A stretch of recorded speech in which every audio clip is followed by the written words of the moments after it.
যে আল্লাহর রহমতে আমাদের এবারে বড় ফসলটা আমাদের আশাতিরিক্ত ভালো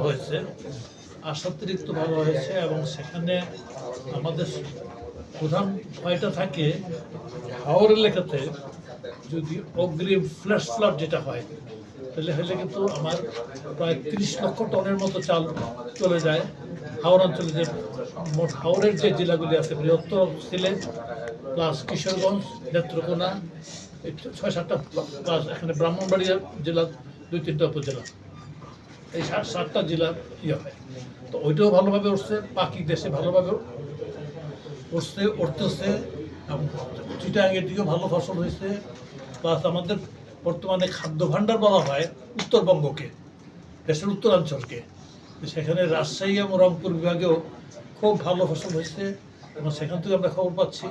আমরা এই খাদ্য সংগ্রহ অভিযান অন্যবারের চেয়ে গতবারে 13 লাখ টন আমাদের প্রকিউরমেন্ট হয়েছিল বড়োতে, এবার আমরা টার্গেট করেছি 14 লাখ টন।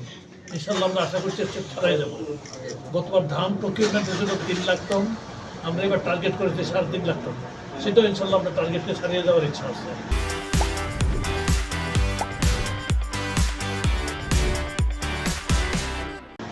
এখানে এই আপনাদের পার্বত্য চট্টগ্রাম অঞ্চলটা মূলত যেহেতু আমরা বাইরের মানুষ অনেক বেশি থাকি, এখানে অনেকটা খাদ্য ঘাটতি, লোকাল খাদ্য কুলায় না, এখানে আমাদের খাদ্য ঘাটতি যায়।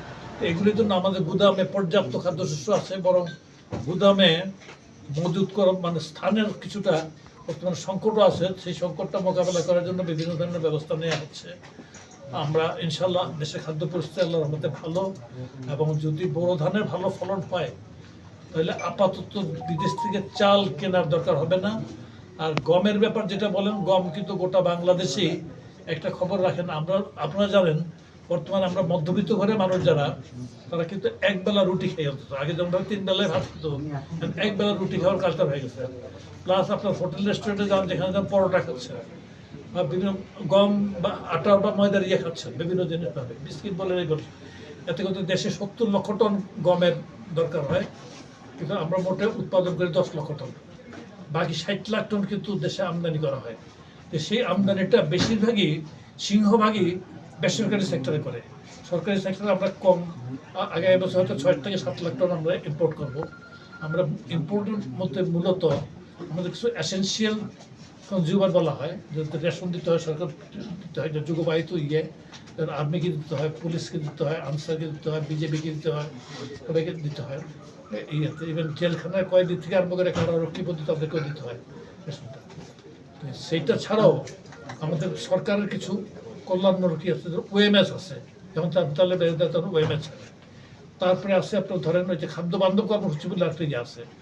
এত কিন্তু দরিদ্র মানুষ যারা আছে তাদেরকে বছরে 5 মাসে আগে 50 লাখ লোককে গত বছর পর্যন্ত, এই বর্তমান বছর পর্যন্ত 50 লাখ লোক প্রতি মাসে 30 কেজি করে 5 বছরে পেত। 5টা মাস যে সময়টাতে কাজকর্ম থাকে না, অভাব একটু বেশি থাকে। আগামী অর্থ বছর থেকে এটা আমরা অলরেডি করে নিয়েছি।